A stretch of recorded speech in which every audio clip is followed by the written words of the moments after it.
Hello students, welcome back into the another session of CS22 operating system concepts using Linux and Unix. Up till now we have completed with 8 different units of this particular subject where it contains the basics of operating system and introduction of Ubuntu, installation of Ubuntu and some basic practicals that we can perform over the terminal windows. Lastly, we have done with unit number 8 that introduce the concept of Linux and says the difference between Unix and Linux. That is the part of chapter number 8, or we can say the unit number 8. Now we are going to start the next unit, that is unit number 9, called Linux booting. Into the Linux booting, mainly it contains 2 points, that is the Linux booting process, which demonstrates LILO, that is last in last out configuration, and grub configuration, and the second one is the difference between two user interface, that is GUI and CUI. So these are the two main part that we are going to discuss for unit number 9. So let's start with the same. First we are going to discuss about Linux booting process. As we know that every operating system must have to pass through the first process, that is called as booting process. Here I am not just talking about the Linux or the Ubuntu operating system that we have already used for the practical purpose. Right now this discussion is in general for every operating system which we are using as a system software. So every operating system must pass through the initialization of the entire system, that is called as booting process. So what actually the booting process is? Booting process is a process which initializes the entire system, and it makes every hardware responsive whenever user accepts or whenever user pass any request to that particular hardware. That hardware must have to give the appropriate response. So that is called as booting process. What happen into the booting process? Just plug in the electric cord and press the start button. The process initiated is called as booting process. So what happen into the booting process? One common signal is passed to every hardware which is attached with the system. That hardware detect that particular signal and give response back to the central processing unit by giving the confirmation that I am ready to work anytime. That is the basics of booting process. If any of the hardware is failed to give the initiated response, system will display appropriate error message onto the screen that this particular hardware is unable to work due to XYZ condition. So that is the main purpose of booting process. Just observe one thing: whenever you are starting your computer, just press a power on button. One signal is passed to your keyboard. All three lights will blink together into the keyboard. Even you get a infrared light into the mouse. Even you get a blinking line into the CD DVD if you attach. Even you will get a continuous blinking light into the hard disk or central processing unit. Even the screen, a monitor screen which we are using as an output device, will get change its color from blank to green color. So that is the procedure which has been done by the booting process. Thi- This booting process will take a very less time to check the accessibility of the entire hardware which is attached with the system. Once every hardware is successfully enabled, or we can say once the hardware is successfully started, or we can say once the hardware is given an appropriate response, from the secondary storage device that is called as hard disk, the operating system, any of the operating system, either it might be a Windows or Linux, gets loaded into the computer. So whenever this booting process initiated into the Linux, some fundamental concept we need to keep in our mind as an being a learner of operating system concepts using Linux and Unix. So for that I have demonstrated all that concept in a pictorial representation which you can see onto the screen. So whenever the booting process occurs into the Linux, it considers these many components like BIOS, then MBR, then grub, then kernel, then init, and last one is run level. First, let's see the full form of every components. Here BIOS means basic input output system, MBR means master boot record, grub means grand unified bootloader, kernel itself is a full form, init means initialization, and run level which executes from XYZ directories. So all these components works together for executing the booting process into the Linux like operating system, and these components are common for all the different flavors of Linux like operating system. That means as far as this subject is concerned, we are using Ubuntu. So even Ubuntu, this many components work. Even there is another flavor called Red Hat, Kali Linux, Puppy Linux, XYZ. In all that types of Linux operating system, these components remains same.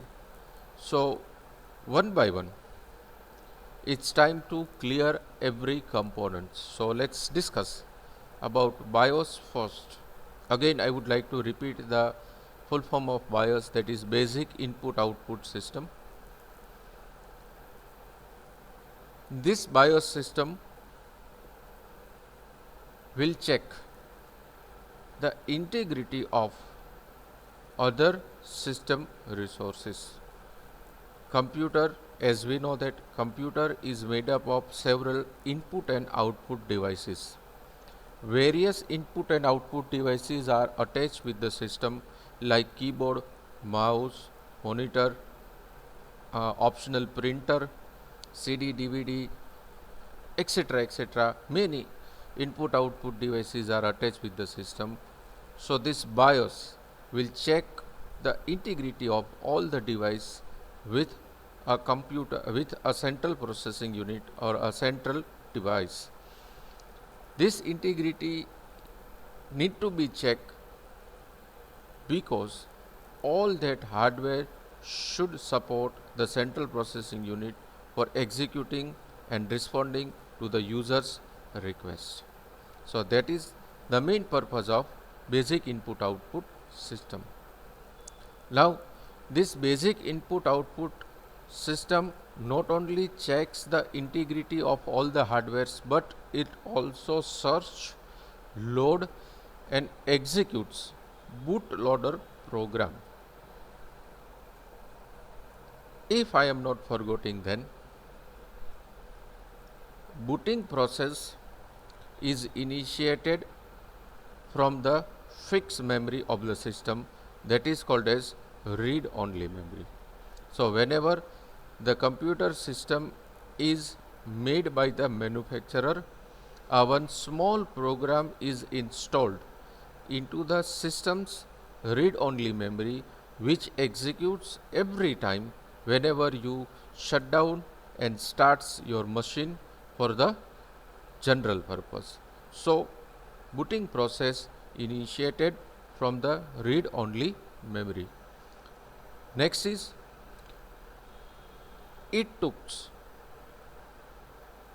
the bootloader into the CD-ROM, floppy disk, which is no more available into the market. It's very old. Again I am repeating, it took bootloader into the floppy disk, CD-ROM, pen drive, hard disk, and which you can select by pressing F5. During the regular days of our college, we have arranged a one workshop where we have teach you that how to install an operating system from the secondary removable secondary storage device called pen drive. Suppose you want to install an operating system by yourself into the system, you required this knowledge. First, we have to create a one bootable device where it contains a bootloader program. Just insert that particular pen drive into the USB port by pressing F12 from the keyboard. Select that particular secondary storage device from where the booting process get initiated. Once the booting process is initiated from the secondary storage device called USB, automatically it detects the setup file which you have already there into the pen drive, and you can start installing any of the operating system into the system. Either it might be a Windows or either it might be any flavor of Linux. So even it has been handled by basic input output system. Now once the bootloader program is detected and loaded into the memory, BIOS gives a control to it, as I have already told you that once the hardware which contains the bootloader program gets detected by the system, automatically the rights has been given for installing an operating system from that particular device. Now this is the functionality of BIOS. In computer system is made up of various many devices, various many sections. Once the work of specific section gets completed, automatically it get diverted into the another section. So once the functionality of BIOS gets completed, it transfers the control from BIOS to next component, that is called as master boot record, or you can say MBR. So over here I have written the full form of MBR, that is master boot record. It is located into the host sector of bootable disk. Typically one path is given called /dev/HDA. This is the default path of master boot record in Linux. But remember that MBR always stores into the first sector of bootable disk. Why we need to store this MBR into the first sector of bootable disk? Because every time whenever you performs the booting process, it need to be executed as the very first process from the entire system. That's why we have to store, or ultimately it gets stored into the first sector of bootable disk. The size of MBR is less than 512 bytes. So here I am talking about the space occupancy which has been taken by MBR for storing the necessary information. So MBR takes less than 512 bytes into the system for storing its information.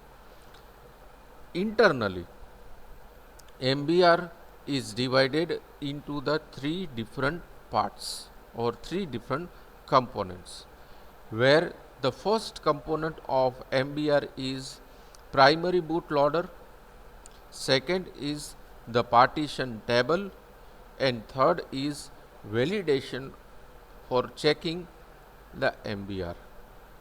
All these three components have their specific size, where primary bootloader, that is component number 1, takes 446 bytes. Partition table takes 64 bytes and MBR takes 2 bytes. So all these three subcomponents works together for handling the process of master boot record. Obviously here we are getting confused that BIOS is clear. BIOS will check all the hardwares and integrity of all the hardwares, that whatever the hardwares get attached are running or not. It's very simple. But what is the purpose of MBR? So purpose of MBR is to load the booting process from read-only memory to the front end. So this is the main purpose of MBR. And as indicated over here, MBR is stored inside the first sector of bootable disk, which mainly consists of three different subsections like master boot record, partition table, and third one is the MBR validation of several size like 446, 64 bytes and 2 bytes. Now MBR actually contains the information of third component, which is called as grub, or we can say LILO in a older system. Now day by day technologies get changed into the market. The definition of technology is very simple. Technology means reduction into the size and improvement into the performance, which introduce the newer technology into the market. So into the old computer system, that means the computer system before 5 to 10 years ago, instead of grub they are using last in last out. So that component is nowadays replaced with a newer component which is called as grub. So MBR manage the third component as per the sequence number which we have seen into the first slide called grub. So in short we can say that MBR loads and execute the grub bootloader into the Linux. That means MBR is over there to support and executes the information which stores inside the grub. So now it's time to have a look about that what is grub. So full form is very simple. Grub means Grand Unified Bootloader. It means that suppose we have multiple kernel images get installed into the system, then this particular component selects which image is going to be executed. Again I am repeating my words. Grub is a one type of identifier which identifies the several number of images which is installed into the single system, and as per the user selection from the list of kernel, which kernel need to get executed has been identified by the Grand Unified Bootloader. Let me make it simple. Suppose into the single computer system we can install dual operating system. Yes, it's possible. Again let me revise the entire thing. Suppose we have a one computer system, and in a single computer system suppose you want to install the Windows as well as Linux, then it is possible. Yes, we have to make a one sequence that first we have to install the Linux and then we can install the Windows. That is a there is a one technical reason behind that. That's why I am giving you this idea. First install the Linux and then install the Windows. Now whenever once you install these two operating systems successfully into the system, and whenever you restart the system, then at that particular time over the screen there is a selection of an operating system. Option number 1 is for executing the Windows environment, and option number 2 is for executing the Ubuntu environment. If you select one and press enter, Windows get loaded over the screen, and if you select option number 2, Ubuntu get loaded onto the system. So that is handled by a Grand Unified Bootloader. Whenever you come down to the college in a regular classes, if possible, just visit our new lab. In 30 PC, we have installed Windows as well as Linux. Just start that particular system. Whenever you start the system, you will get the two option onto the screen. That two option indicates that you want to execute Windows, or option number 2 gives an idea that whether you want to execute the Linux. So if you found that two option, then it has been handled by Grand Unified Bootloader. So third topic says that Grand Unified Bootloader displays a splash screen. Wait for few seconds. If you don't enter anything, it loads the default kernel image which has been specified into the grub configuration. Over here, whatever I have speaked becomes true. That means whenever you start the system which contains the two different operating system called Windows and Linux, and if you wait and you have not selected any option, then by default after few seconds automatically it loads the Linux, because the first operating system which we have installed is Linux, and into the grub configuration file automatically it gets set as a default operating system. Let's move on. So grub has the knowledge of file system. Older operating system, older Linux loads Lilo, which doesn't understand such type of file system. That means into the older operating system there is no an option of installing dual operating system into the single system.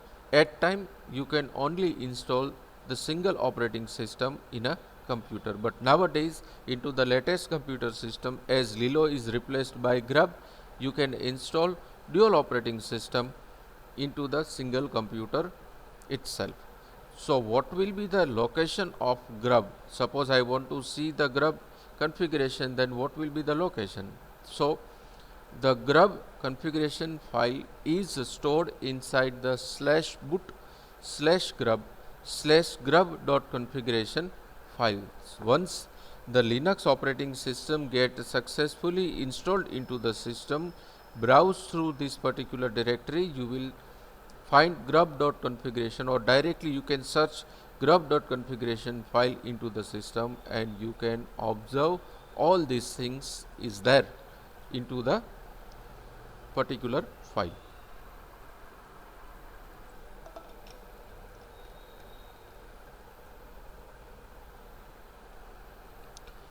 Once the grub get installed successfully,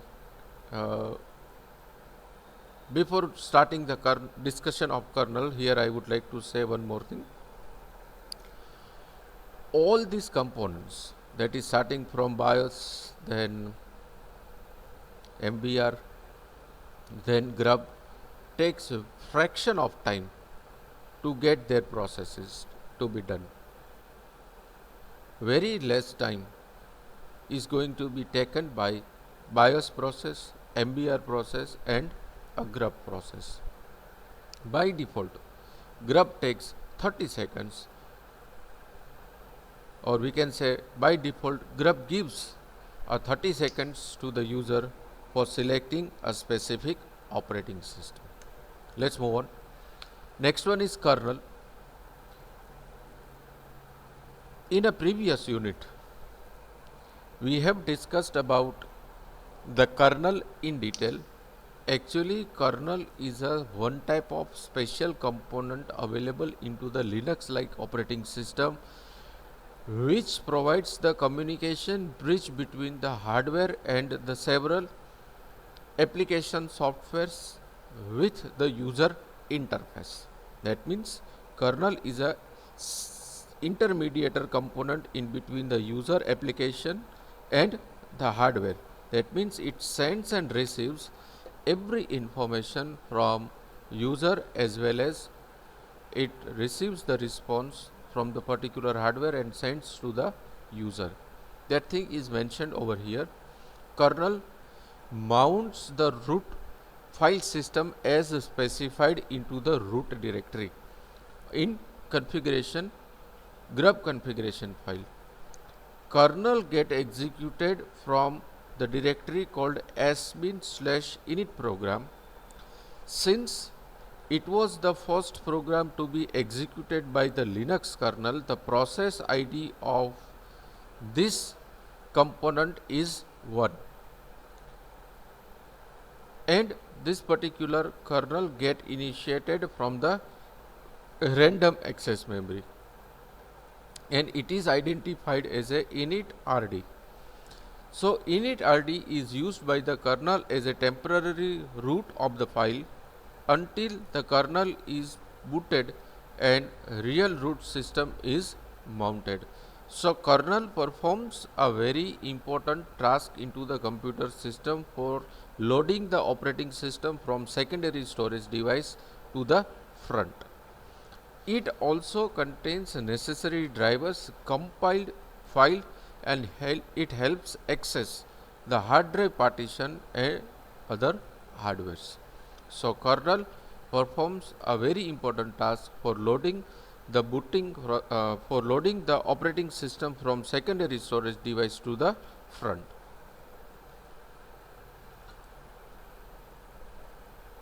Next one is init.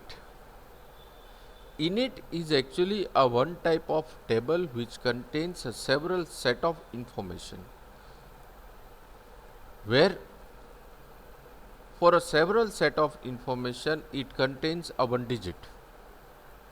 0 is for hold, it holds the running process. 1 enables the single user mode. 2 enables the multi-user mode.